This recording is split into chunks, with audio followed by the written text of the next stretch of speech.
e nós oramos que o Senhor nos dê tranquilidade e sabedoria para abordá-lo da forma bíblica. É o que nós te pedimos, agradecidos pela generosidade dessa igreja, pelos irmãos que são dizimistas, que contribuem. Te damos graças por tudo isso. Em nome de Jesus. Amém. Muito bem, queridos, a nossa lição é a lição de número 13 da sequência Deus, Você e o Dinheiro, e o tema dela é esse tema que nós temos aí, o dízimo no Novo Testamento. Nós vamos começar lembrando o que é que nós aprendemos com a lição sobre o dízimo no Antigo Testamento, seguindo aquele mesmo princípio da importância do contexto e da sequência. Então, na lição sobre o dízimo do Antigo Testamento, nós aprendemos algumas coisas. A primeira delas é que ele foi praticado pelos patriarcas antes da lei. Eu vou voltar a esse assunto mais adiante, mas isso foi objeto do estudo sobre dízimo no Antigo Testamento. Verificamos que antes de Moisés dar a lei, onde ele regulamenta os dízimos e tipos de dízimos, já havia essa prática em Abraão e nos seus descendentes. A segunda coisa que nós vimos também na lição sobre o dízimo no Antigo Testamento é que ele foi praticado, sim, pela nação de Israel, debaixo da vigência da lei de Moisés. Moisés estabeleceu normas, estabeleceu orientações a respeito dos tipos de dízimos e como eles deveriam ser trazidos à casa do Senhor e quando também. Então, se você lembra da lição do Antigo Testamento, dízimo no Antigo Testamento, vai lembrar que esse foi também um dos pontos destacados. E também nós vimos que o dízimo era visto como parte do culto que se deve prestar a Deus. Não era um ato mecânico de tirar 10% de tudo que você ganhava e tinha e designar para Deus, mas era parte da religião dos judeus, era parte da religião deles, fazia parte da piedade deles, da espiritualidade. Era um ato de adoração, de louvor e de gratidão. Tanto é que era cercado de uma série de outras coisas. Quando o judeu ia no templo e para entregar, por exemplo, o dízimo dos seus animais, havia sacrifícios de animais em que ele fazia confissão dos seus pecados, era perdoado pelo sacerdote. Tudo isso mostrando que era uma cerimônia ou era um ato religioso, não era simplesmente um ato mecânico. Então, isso foi o que nós vimos na lição sobre o Antigo Testamento. Mas, naturalmente, a questão agora, é se o dízimo é o sistema bíblico de contribuição para nós, que somos membros de igrejas cristãs, vivendo no período do Novo Testamento. A razão principal pela qual essa questão é levantada é que não há, no Novo Testamento, uma ordem direta para os cristãos de darem o dízimo. Então, pessoas concluem, a partir disso aí, que não existe mais essa contribuição dizimal para os cristãos no período do Novo Testamento, como era no Antigo Testamento. Em resposta, portanto, a essa pergunta, se o dízimo é para o Novo Testamento, nós temos geralmente duas respostas. Primeiro, muitos cristãos, lá vou eu, toda vez aperto o botãozinho errado, agora. Muitos cristãos vão responder dizendo, não, a lei foi cumprida, o dízimo foi abolido, agora é somente oferta. O dízimo era alguma coisa que fazia parte da legislação mosaica, levítica, e uma vez que essa lei foi abrogada, foi cumprida em Cristo Jesus, o dízimo também foi abolido, e a única forma de contribuição em vigor hoje seriam as ofertas voluntárias dos cristãos. Bem, nós não podemos concordar exatamente com esse entendimento pelos motivos que nós vamos mostrar adiante.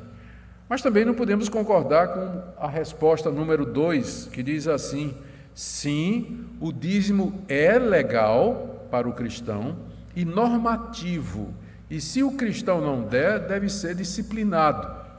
Então, tem igreja que disciplina os membros porque não são dizimistas. E tem algumas igrejas que fazem pior, ameaça com gafanhoto devorador, ameaça com saquetel furado e um monte de outras coisas, não é? Nós também não podemos concordar com esse tipo de interpretação. A nossa convicção é que o dízimo era, sim, o sistema normal de contribuição nas igrejas cristãs no período neotestamentário, ainda que não tivesse mais o caráter legal que tinha debaixo da lei de Moisés. É isso que eu vou tentar convencer vocês nessa manhã. E para isso nós vamos ver algumas evidências. O que eu estou dizendo é que, no meu entendimento e no entendimento da equipe pastoral dessa igreja e do seu conselho também, e de todas as igrejas presbiterianas no geral, é que, de fato, o dízimo continuou como sendo forma natural dos crentes do Novo Testamento contribuírem, muito embora eles tivessem consciência de que não estavam mais debaixo daquela obrigação legal a qual os crentes do Antigo Testamento estavam sujeitos. Então, é isso que nós vamos querer mostrar para vocês. Primeiro argumento aqui que eu quero trazer, que já foi visto, é que o dízimo ele não começou com a lei de Moisés. Nós vimos na lição sobre o Antigo Testamento que muito antes de Moisés dar a lei aos judeus, na qual havia as prescrições sobre o dízimo, já havia a prática de entregar uma parte dos bens a Deus. Então nós temos dois exemplos que são os exemplos clássicos do Antigo Testamento, de que a prática de dar 10% do que se tinha para Deus estava em vigor antes da lei. O primeiro é o caso de Abraão. Eu quero ler aqui com vocês, o texto é Gênesis 14, 18 a 20.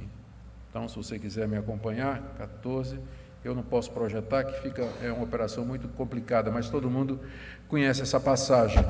Melquisedeque, rei de Salém, trouxe pão e vinho. Era sacerdote do Deus Altíssimo, abençoou ele a Abraão e disse: bendito seja Abraão pelo Deus Altíssimo que possui os céus e a terra. E bendito seja o Deus Altíssimo que entregou os teus adversários nas tuas mãos. E de tudo lhe deu Abraão o dízimo. Vocês lembram a história? Abraão tinha voltado vitorioso da batalha contra os reis de Sodoma, contra os reis que haviam invadido Sodoma e Gomorra, havia libertado seu sobrinho Ló e tinha tido uma vitória militar brilhante, com 381 homens contra o exército de 5 reis. E quando ele estava voltando vitorioso, com todo o despojo, todas as riquezas que ele arrancou daqueles reis que ele tinha vencido, Melquisedeque, que era sacerdote de Salém, que mais tarde vai se chamar Jerusalém, Melquisedeque significa rei de justiça e Salém significa paz. Então, esse homem, do nada, ele aparece na vida de Abraão. E ele abençoa Abraão. Ele diz, então ele era sacerdote, como tal, ele abençoa Abraão. Que o Deus Altíssimo seja contigo. E Abraão dá a ele 10% de tudo o que ele tinha ganhado na guerra. Todos os despojos ele dá 10%. Abraão não tinha lei para fazer isso, ele não tinha obrigação de fazer isso, mas ele sentiu que era isso que ele devia fazer em gratidão a Deus que lhe havia dado essa vitória. Como Melquisedeque era o representante de Deus, vamos ver mais sobre Melquisedeque adiante, ali, sacerdote do Deus Altíssimo, Abraão entendeu que ele deveria dar esses 10% ao sacerdote, que usaria para as causas próprias do serviço a Deus ou do culto a Deus que Melquisedeque com certeza estava desenvolvendo em Salém. O segundo exemplo é o exemplo de Jacó, que nós encontramos em Gênesis 28, no verso 22. Aqui é a oração. Eu vou começar a ler um pouquinho antes do texto que eu disse, vou ler a partir do verso 18. Gênesis 28, de 18 em diante. Tendo-se levantado Jacó cedo de madrugada, tomou a pedra que havia posto por travesseiro, erigiu em coluna, sobre cujo topo entornou azeite, e no lugar, cidade que outrora se chamava Luz, deu o nome de Betel. Fez também um voto, dizendo: se Deus for comigo e me guardar nessa jornada que empreendo, e me der pão para comer e roupa que me vista, de maneira que eu volte em paz para a casa de meu pai, então o Senhor será o meu Deus. A pedra que erigi por coluna será a casa de Deus, e de tudo quanto me concederes, certamente eu te darei o dízimo. Jacó era o neto de Abraão. Onde é que ele pegou essa ideia de dízimo? Caiu do céu? É porque ele deve ter aprendido com o pai dele, Isaque, que aprendeu com o pai dele, Abraão. O episódio vocês conhecem bem. Ele está indo para a Mesopotâmia, fugindo do seu irmão Esaú, com o objetivo de encontrar uma esposa e constituir família. De noite, no local ermo, ele coloca a cabeça sobre uma pedra e dorme, e tem uma visão de Deus subindo e descendo sobre uma escada, anjos subindo e descendo sobre uma escada que chegava até o topo. Ele acorda e diz, e Deus então lhe aparece ali, e Deus diz: eu estarei contigo, eu serei o teu Deus, eu vou te abençoar nessa empreitada que você está fazendo. E aí Jacó então responde dizendo: se o Senhor fizer isso comigo, eu te prometo 3 coisas. Primeiro, o Senhor vai ser o meu Deus. Segundo, essa pedra que serviu de travesseiro, eu vou transformar numa coluna, no altar, em homenagem ao Senhor. E terceiro, de tudo que o Senhor me der, eu vou dar 10%. Jacó era meio negociante, né? Abraão não fez condição nenhuma. Mas já Jacó disse: se o Senhor de fato me abençoar, e o Senhor me der pão para comer, roupa para vestir, então eu vou te dar 10% de tudo que eu ganhar. Ou seja, Deus, quanto mais o Senhor me der, mais o Senhor ganha de volta, né? Então, mais ou menos isso. Os interesses de Jacó, ou suas motivações, não interessam para nós agora. Mas o ponto que eu quero destacar é que a prática de dar, como expressão de gratidão, compromisso e adoração a Deus, 10% de tudo que a pessoa tinha, era uma prática patriarcal. Já havia antes da lei. Já havia antes da lei. Então, esse ponto é extremamente crucial para nós.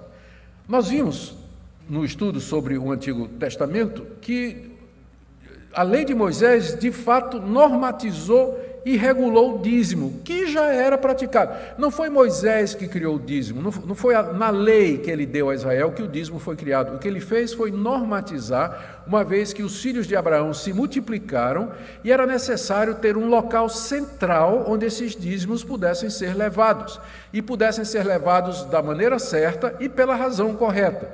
Aí Moisés estabelece, são 3 tipos de dízimos, tem o dízimo dos dízimos, e aí ele vai dizer, né, a lei de Moisés e todo o Antigo Testamento encara o dízimo agora como parte da religião nacional de Israel. Antes era alguma coisa voluntária, feita por Abraão, Isaque, Jacó e os demais.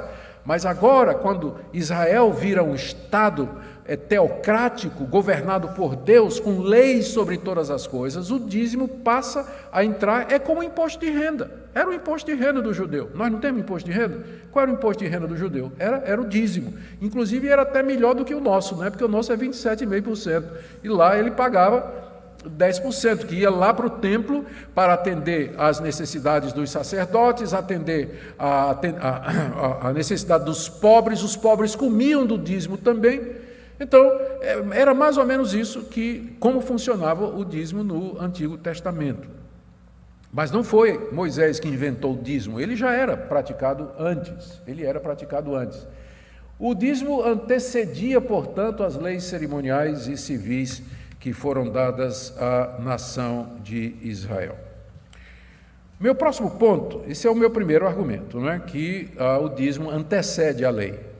Então, se a lei está em vigor ou não está em vigor, para nós é indiferente. O dízimo transcende isso, está fora dos limites da lei. A lei só regulamentou. Nós não precisamos ser dizimistas conforme o israelita era, mas o princípio de 10% para Deus, isso aí me parece estar claro. Bom, meu próximo argumento é os primeiros cristãos e o dízimo. Eu já vou colocar tudo que eu quero dizer aqui para não ficar passando, né? Muito bem. Os primeiros cristãos e o dízimo. Uma leitura mais atenta que a gente faz do Novo Testamento vai mostrar um fato curioso, não curioso, mas vai revelar alguma coisa que tem implicações interessantes. Todos os primeiros cristãos, eles eram judeus. Os primeiros discípulos de Jesus eram todos judeus. No dia de Pentecostes, quando o Espírito Santo vem e a igreja cristã é estabelecida, aqueles 120 irmãos que estavam lá no cenáculo, sobre quem o Espírito Santo veio, eram todos judeus. A primeira grande multidão que se converte foi no dia de Pentecostes, com a pregação de Pedro. 3.000 pessoas eram judeus que vieram de todas as partes do mundo para celebrar a Páscoa em Jerusalém, Pentecostes em Jerusalém, e ali se converteram, eles eram judeus. A próxima leva foram de 5.000 pessoas, também eram todos judeus, se converteram em Jerusalém. Depois o evangelho se espalha para a região da Judéia, os primeiros cristãos eram todos judeus. E esses judeus que se tornaram cristãos, eles mantiveram muitos costumes judaicos. Está aqui meu ponto. Quando aqueles judeus descobriram que Jesus era o Messias, eles não pararam de ser judeus. A única coisa que eles pararam foi de oferecer sacrifícios no templo, porque eles entenderam que aquilo era agora irrelevante, porque o Cordeiro de Deus, que tira o pecado do mundo, já tinha sido imolado. Mas eles continuaram na prática dos costumes judaicos nos quais eles tinham sido ensinados. Eu fiz aqui uma lista para vocês. Eu não vou lendo porque é muita coisa, mas veja só as práticas judaicas dos primeiros cristãos. No livro de Atos, capítulo 3, verso 1, você lê que Pedro e João subiram ao templo na hora terceira de oração. Não sei se é terceira ou sexta ou nona, alguém me corrige aí. É uma hora dessa de oração. Pedro e João, já convertidos, apóstolos de Jesus Cristo, continuaram a ir ao templo para orar nas 3 horas do dia, que era 9 da manhã, meio-dia e 6 da tarde. Era a hora que o judeu parava o que estava fazendo, se ele morava em Jerusalém, ele parava o que ele estava fazendo, ele ia no templo orar. Ora, Pedro e João já tinham se convertido, eram crentes em Jesus Cristo, mas eles mantinham o mesmo costume judaico de ir 3 vezes por dia orar no templo. Mantiveram a prática judaica. A prática de se reunir no templo, 3 vezes no livro de Atos. Atos 2:46, Atos 5:20 e Atos 5:42, diz que os cristãos se reuniam regularmente no templo, como eles faziam antes quando eram judeus. Se converteram, mas não pararam esse hábito. Inclusive, tem que o point deles era o Pórtico de Salomão. Era um lugar combinado para eles se encontrarem. Eles se encontravam lá no Pórtico de Salomão, que era uma fachada enorme lá, que dava acesso a uma das salas principais do templo, um salão dos salões principais do templo. Lá eles se reuniam. Ou seja, eles continuaram na prática de ir ao templo para se reunir, para orar a Deus, apesar de já serem cristãos e saberem que Deus não habita em templos mais. Deus não está ali. Deus está onde a igreja está reunida. Mesmo assim, eles continuaram com esse referencial. E que tal votos? Aqui eu vou ter que ler. Muitos deles, inclusive o apóstolo Paulo, eles continuaram na prática de fazer votos. Atos 21. Verso 20, você pode conferir na sua Bíblia, estou vendo aqui na minha. É a história, é o registro de uma ida do apóstolo Paulo a Jerusalém para se encontrar com Tiago, que era o líder da igreja de Jerusalém. A igreja de Jerusalém era composta de judeus convertidos. Olha, aí Paulo chega, reúne a igreja, reúne os presbíteros, e Paulo dá um relato do seu ministério entre os gentios, como milhares de gentios se converteram. Verso 20, ouvindo, deram eles glória a Deus e disseram a Paulo, bem vês, irmão Paulo, quantas dezenas de milhares há entre os judeus que creram e todos são zelosos da lei. Judeus que creram, mas que continuavam zelosos da lei, continuavam a guardar, circuncidavam, o que é que isso significa? Circuncidavam seus filhos, guardavam o sábado, não comiam animais impuros, a dieta deles era regulada pela lei de Moisés, não tocavam em animal impuro, faziam votos prescritos pela lei de Moisés, porque ser um bom cristão não implica em ser um mau judeu. Se você está fazendo aquela parte judaica como expressão da sua cultura, e não como meio de você alcançar a Deus. Aqueles judeus já tinham compreendido que a salvação era pela graça mediante a fé, mas isso não os impedia de guardar os costumes tradicionais da sua raça, da sua etnia. Eles continuavam a fazer isso. Agora, você vai me convencer de que esses judeus que faziam voto, eram zelosos da lei, guardavam, eles não continuaram a dar o dízimo? Eles simplesmente disseram que o dízimo não tem mais valor hoje, quando eles continuavam a guardar outros aspectos da lei. Eu nem disse tudo ainda. Ó. No verso 23 a 24, olha o que é que Tiago diz para Paulo. Paulo, está todo mundo falando mal de você aqui, que você não é um judeu de verdade, o que fazer? Certamente saberão da tua chegada. Estou no verso 22. Faze, portanto, o que te vamos dizer. Estão entre nós 4 homens que voluntariamente aceitaram o voto, provavelmente o voto de Nazireu.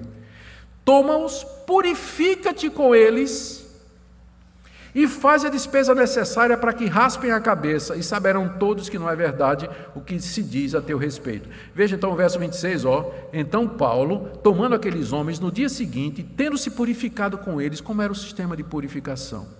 Era um sistema onde o sacerdote no templo declarava, findo o voto de Nazireu, quando eles traziam ofertas ao sacerdote.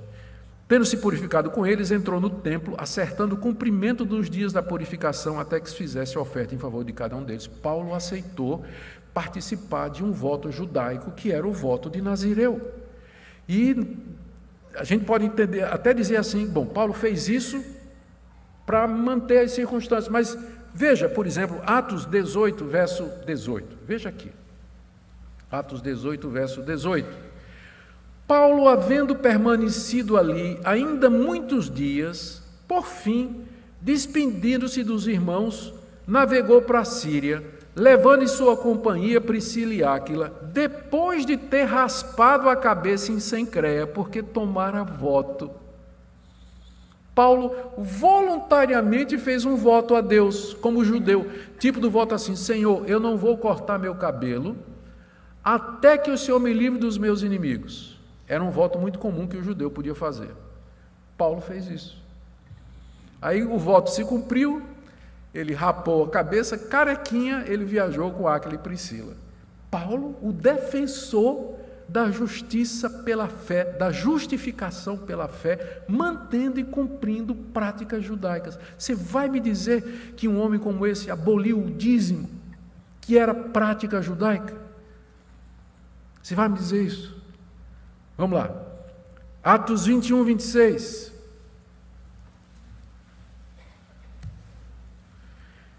Eu já li. Paulo tomando aqueles homens no dia seguinte, tudo bem. Era para mostrar apenas isso aí. Pedro, um episódio muito conhecido na vida de Pedro, está lá em Atos capítulo 10, verso 9. Veja aí comigo. Atos 10, verso 9. Essa passagem é bem conhecida.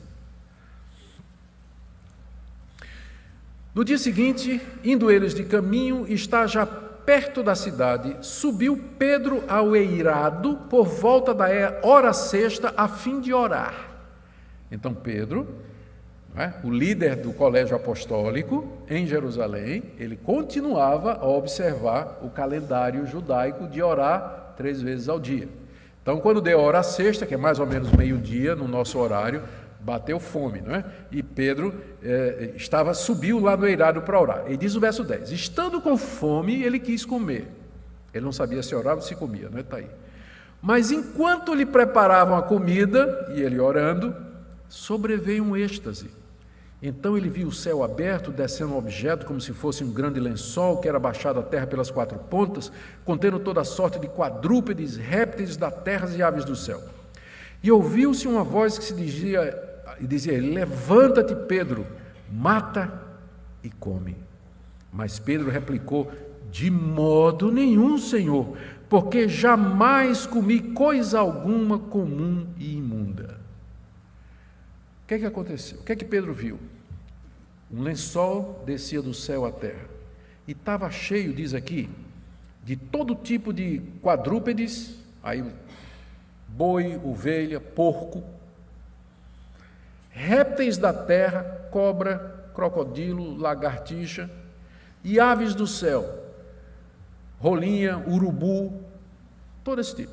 Alguns desses animais eram lícitos ao judeu comer, outras não eram. Aí desce o lençol com todo aquele zoológico, né? Aí Pedro olha para aquilo e Deus diz: Pedro, você não está com fome? Levanta-te, mata qualquer um deles aí e come.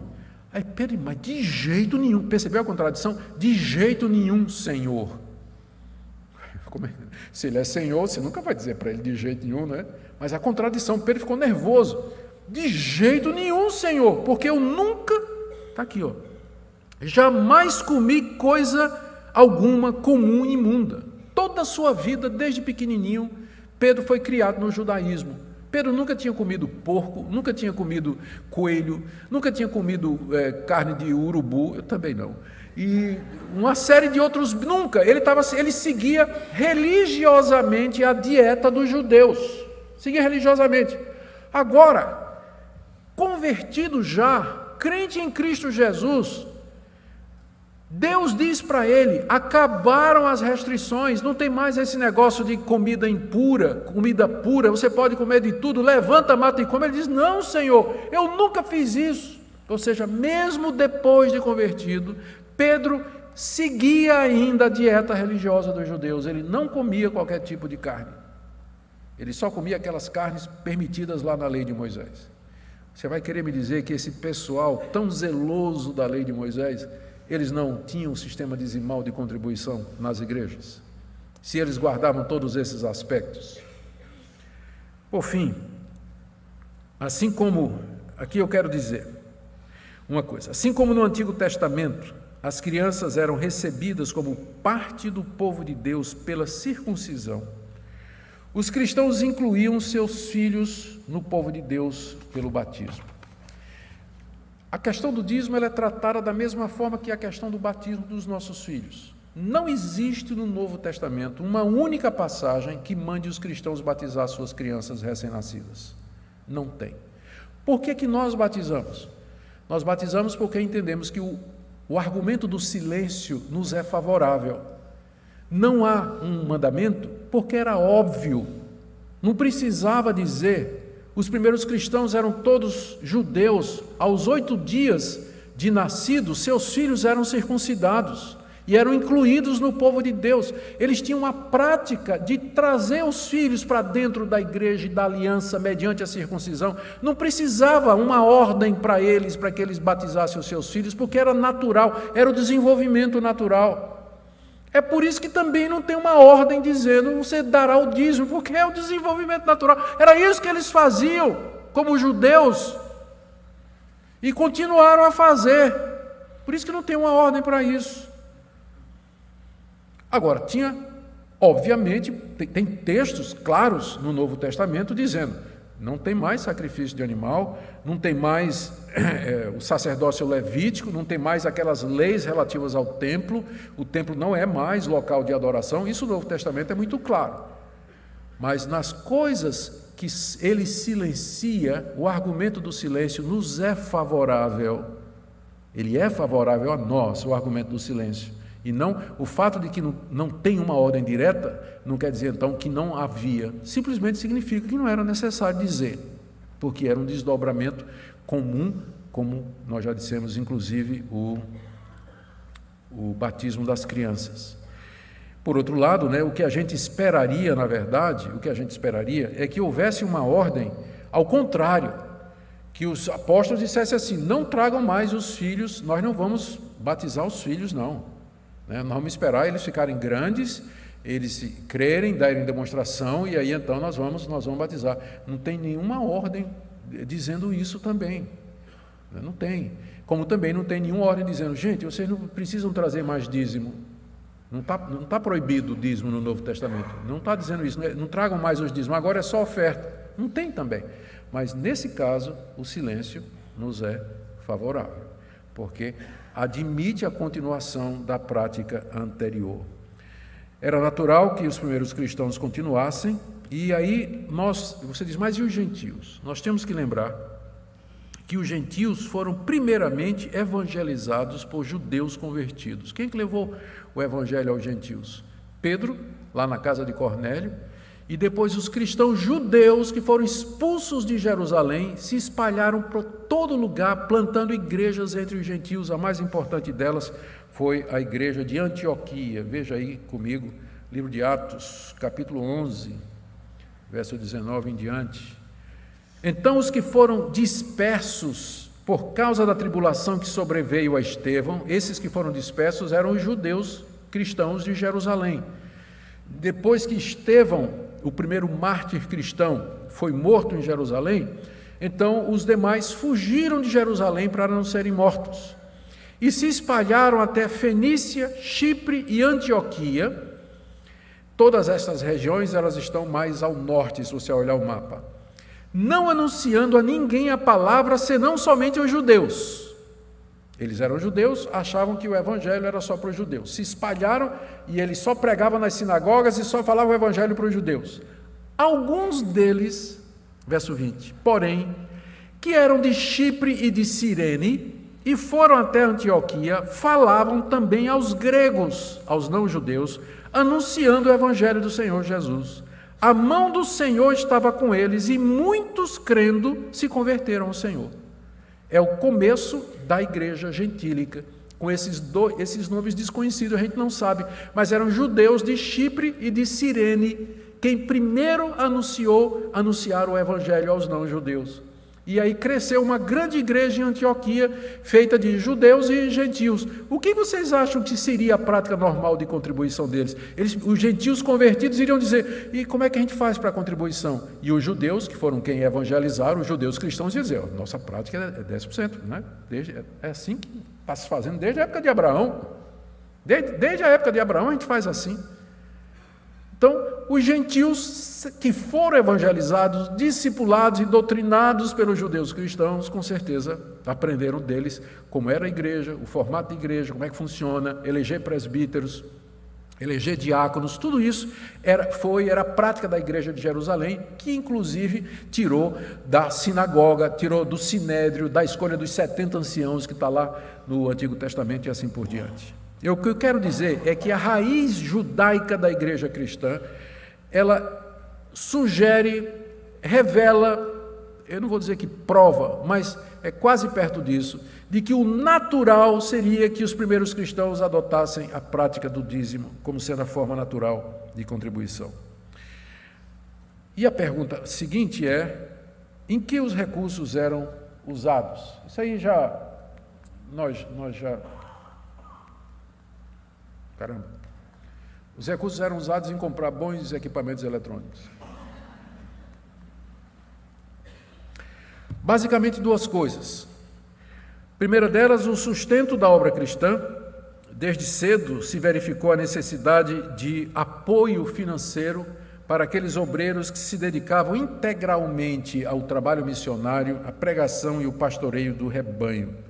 Isso já tinha sido ensinado por Jesus Cristo, quando ele mandou os 12 na sua primeira viagem missionária. Mateus 10, Jesus envia 12 discípulos numa viagem missionária e diz, vocês não levem nada para o caminho, vocês comam de onde vocês estiverem hospedados, porque digno é o trabalhador do seu salário. Ele estava falando ali dos trabalhadores cristãos, dos discípulos, né? Então eles eram dignos de serem sustentados. Com base nisso, o apóstolo Paulo, em 1 Coríntios capítulo 9, de 1 a 7, ele diz aos coríntios, eu tenho direito de receber da parte de vocês sustento, embora eu nunca tenha usado esse direito, para não dar motivo para alguém falar mal de mim ou escandalizar o evangelho. Mas Paulo diz, se eu semeei entre vocês as coisas espirituais, seria muito recolher as materiais? É a pergunta que ele faz em 1 Coríntios capítulo 9. E quando ele escreve a Timóteo, falando a respeito de como Timóteo deveria se comportar na igreja de Éfeso, No capítulo 5 de 1 Timóteo, verso 17, ele diz que sejam considerados dignos de dobrados honorários aqueles presbíteros que se afadigam na palavra de Deus, aqueles que eram dedicados à pregação e ao ensino da palavra de Deus. E escrevendo aos Romanos, carta que foi hoje a base da nossa liturgia, em Romanos 15, de 23 a 24, Paulo diz à igreja de Roma: eu vou passar aí e eu espero ser enviado por vocês para pregar na Espanha. O enviado ali não era assim, Paulo, boa viagem. Não. O enviado ali era apoio financeiro para fazer a viagem missionária para a Espanha. Paulo estava levantando recursos para fazer isso. Então, as contribuições, elas eram usadas em primeiro lugar para o sustento da obra cristã. Sem recursos, sem levantamento de recursos, o avanço da igreja não se faz. Foi assim no primeiro século. Às vezes as pessoas têm uma visão romântica de que no primeiro século não tinha esse negócio de dinheiro. Claro que tinha. É só você ler as cartas de Paulo, ler o livro de Atos. É claro que tinha. Os obreiros, as duas cartas de João, especialmente a terceira, onde João fala de Gaio, que era um homem que tinha dinheiro, tinha recursos e patrocinava os missionários para pregar o evangelho. Sempre a igreja cristã precisou de recursos para poder avançar. É assim que Deus determinou. É para isso que Deus nos deu dinheiro, para que nós investamos no reino dele. É para isso que você ganha dinheiro, para você investir no reino de Deus também, não somente sustentar você e as suas necessidades, mas investir na obra de Deus também. E em segundo lugar, para o cuidado dos pobres. Há uma preocupação no Novo Testamento muito grande também com relação a isso aí. Como, por exemplo, Paulo recomenda a Timóteo que a igreja de Éfeso sustente as verdadeiras viúvas. Gente que é verdadeira viúva, ele quer dizer que não tem filhos, que não tem parente, que não tem ninguém que sustente. Então, a igreja de Éfeso tinha uma ordem de viúvas, era uma relação de viúvas, que eram sustentadas pela igreja de Éfeso, porque eram desamparadas pela família, elas não tinham condição. E como é que vocês acham que a igreja de Éfeso ia sustentar essas viúvas? Só dizendo, viúva querida, vá em paz, Deus encha a sua barriga, Deus esquente você no frio da noite. Era assim? Não. A igreja de Éfeso tinha que mensalmente, semanalmente, botar a mão no bolso e dar a cesta básica da viúva, comprar o remédio da viúva, ajudar, dar roupa para a viúva. E de onde vinham esses recursos? Será que Deus mandava corvos, como mandou para sustentar Elias, que todo dia trazia um pedaço de pão e carne para Elias na margem do ribeiro Cidrom? Isso vem do seu bolso e do meu. É dessa forma que a igreja pode ajudar os seus pobres e os necessitados, fazer obra de caridade e fazer ação social. Embora isso seja responsabilidade em parte do Estado, mas não exime os cristãos de fazer isso que o Novo Testamento chama de boas obras. Boas obras. Tá certo? Muito bem. E eu vou, já terminando aqui, nunca acreditem em mim quando eu disser isso. Eu disse que não tinha um mandamento direto no Novo Testamento para a contribuição dizimal, mas o Novo Testamento fala do dízimo, certo? E eu quero ver com vocês as passagens mais conhecidas a respeito. Algumas observações sobre isso aí.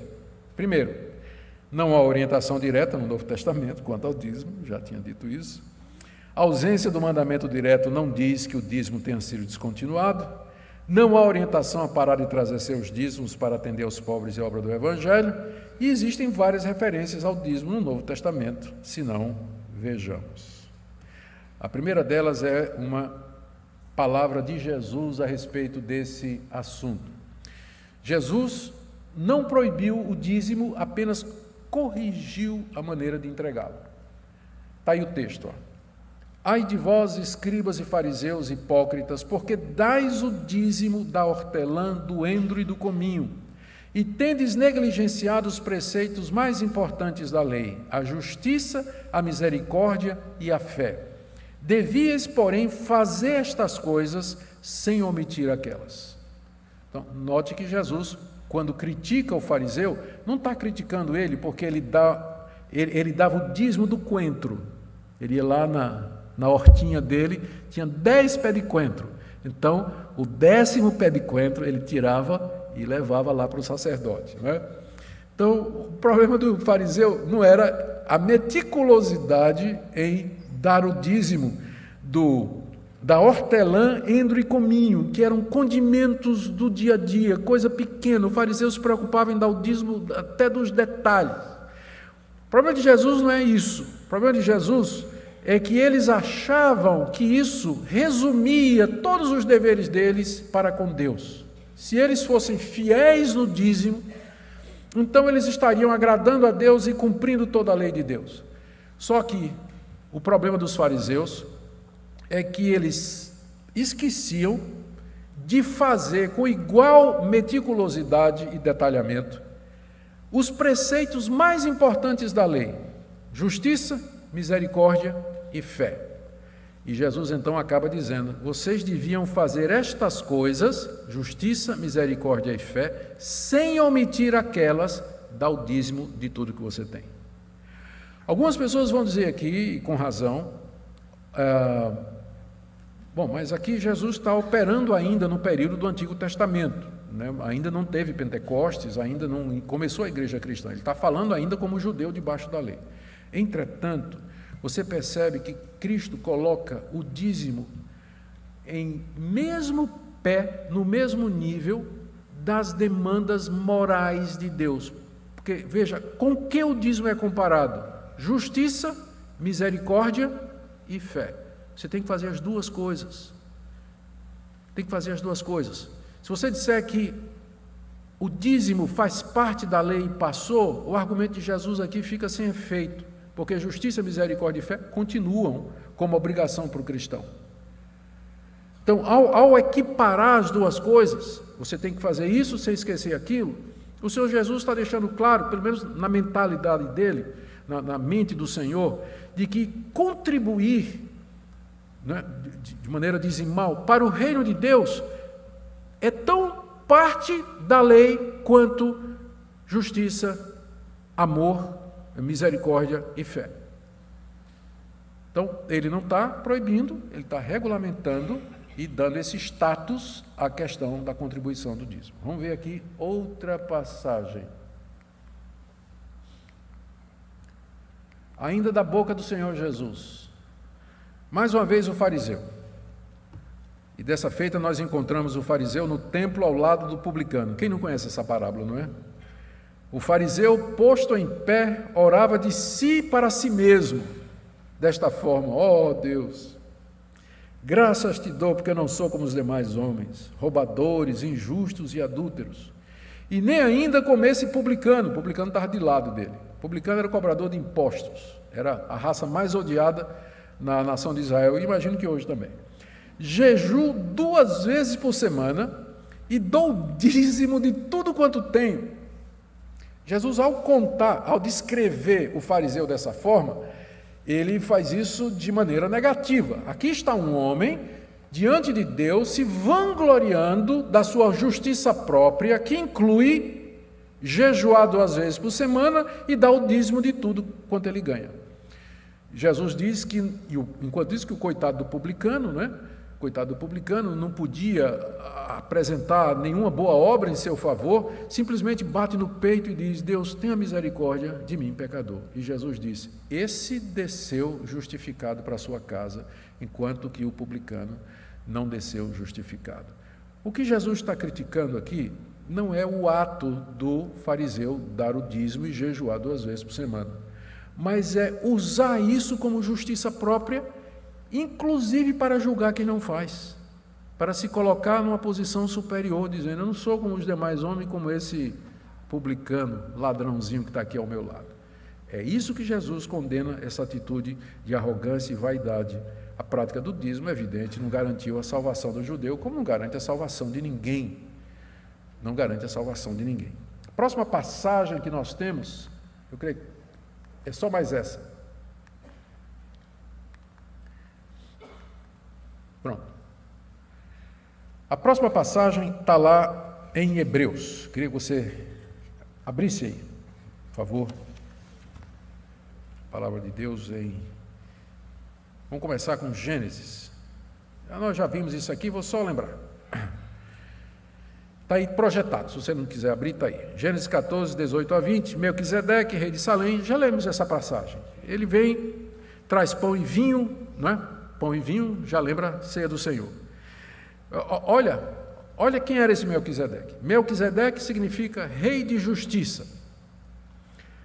Rei de Salém, paz. Shalom, era Jerusalém. Salém é a futura Jerusalém.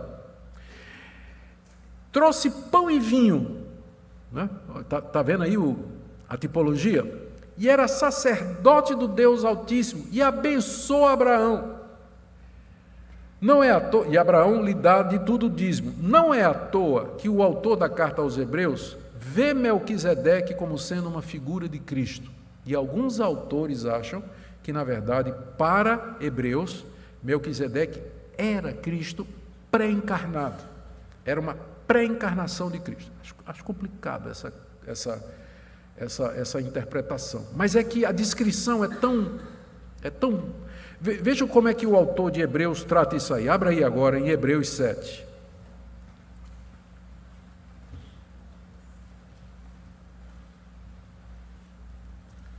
Hebreus 7.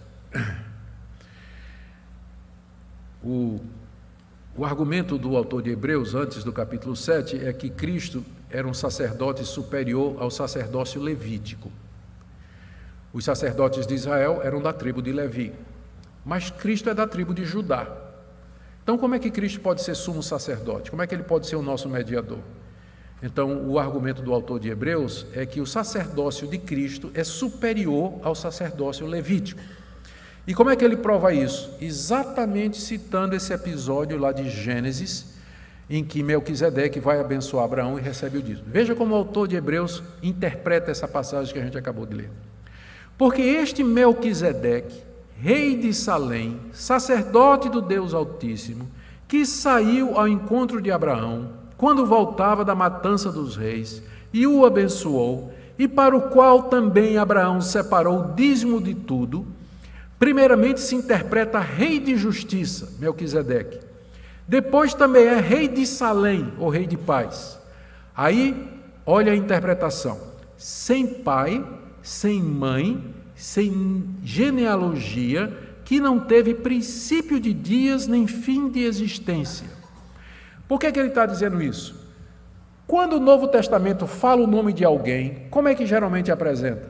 Fulano de tal, filho de Cicrano, filho de Beltrano. Não é assim que o Novo Testamento apresenta as pessoas?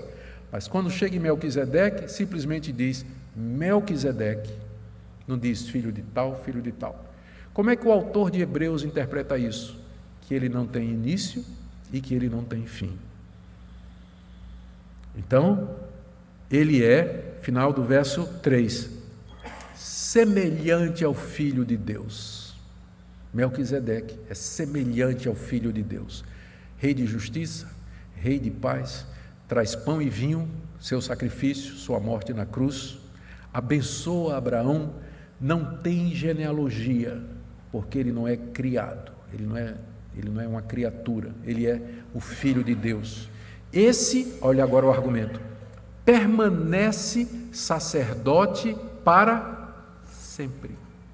Enquanto que os levitas morriam, nasciam e morriam, Melquisedeque, a gente não sabe nada sobre ele, não sabe quem é o pai dele, não sabe quando ele morreu. Por isso o autor de Hebreus diz, ele era semelhante ao Filho de Deus. Por isso que alguns autores dizem, era o próprio Cristo. Era o próprio Cristo. Olha o argumento.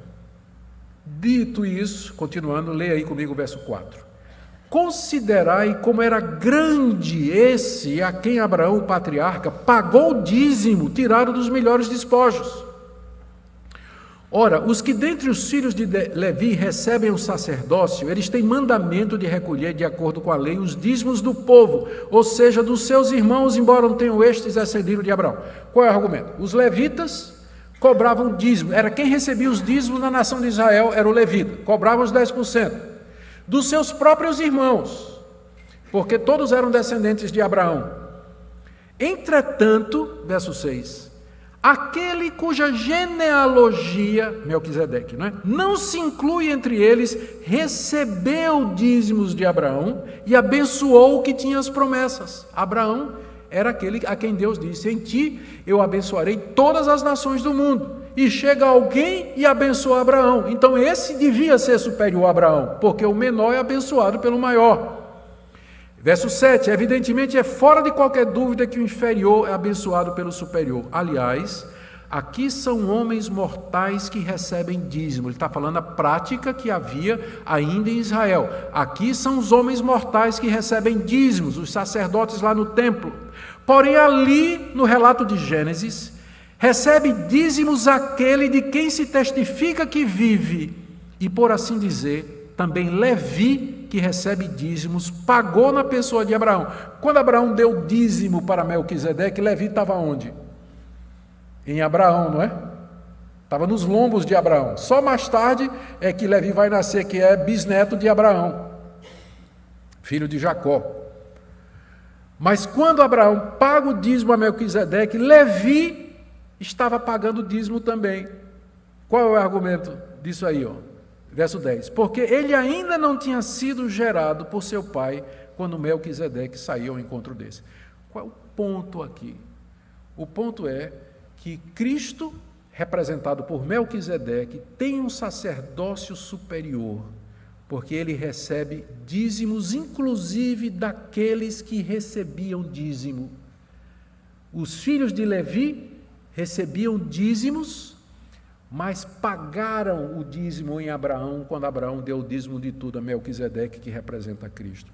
A argumentação que a gente pode perceber aqui é que é perfeitamente natural que os cristãos vissem a prática do dízimo como sendo uma continuação daquilo que foi feito por Abraão, porque eles estavam agora diante daquele que era prefigurado por Melquisedeque. E assim como Melquisedeque recebeu dízimos de Abraão, Cristo, representado por Melquisedeque, também recebe dízimos do seu povo. Também recebe dízimos do seu povo. Eu creio que essa é a passagem do Novo Testamento que mais se aproxima à normatização ou à explicação de que o dízimo de fato é para nós. Eu vou terminar, já terminei. Já tinha dito, não é lei, mas graça. Lembrando, então, não damos o dízimo como obrigação legal, nem para obter bênçãos de Deus e nem com medo do castigo de Deus, mas como expressão de nossa gratidão a Ele e como forma de contribuir para o avanço de seu reino nesse mundo. Conclusões, estão todas elas aí, vamos ler rapidinho, para depois a gente concluir. Entendemos que dar o dízimo das nossas rendas para Deus é bíblico e válido para nós hoje, devemos praticar isso pela fé. O dízimo atende aos requisitos de Deus de contribuirmos sistematicamente, generosamente, proporcionalmente ao que temos recebido, por isso é referência e não obrigação legal. E o dízimo no Novo Testamento, como contribuição regular, é uma prática correta e esperada por parte da igreja, podendo exceder ao percentual de 10%, quando incluídas as ofertas. Isso aí fica por conta de cada um. Amém? Vamos orar. Pai querido, nós pedimos que o Senhor abra o nosso coração e o nosso bolso para que nós sejamos generosos, para que nós possamos contribuir para o avanço do Teu reino. Em nome de Jesus. Amém. Para refletir, se não houver contribuição regular e proporcional dos membros de uma igreja, de que maneira ela poderá ajudar os pobres e manter a obra pastoral, de discipular os crentes, evangelizar os descrentes e expandir o reino de Deus? Faça uma relação aqui um desafio. Faça uma relação dos motivos pelos quais você não é dizimista e tente justificar cada motivo à luz da Bíblia, por favor. Se quiser ajuda, mande para mim sua lista.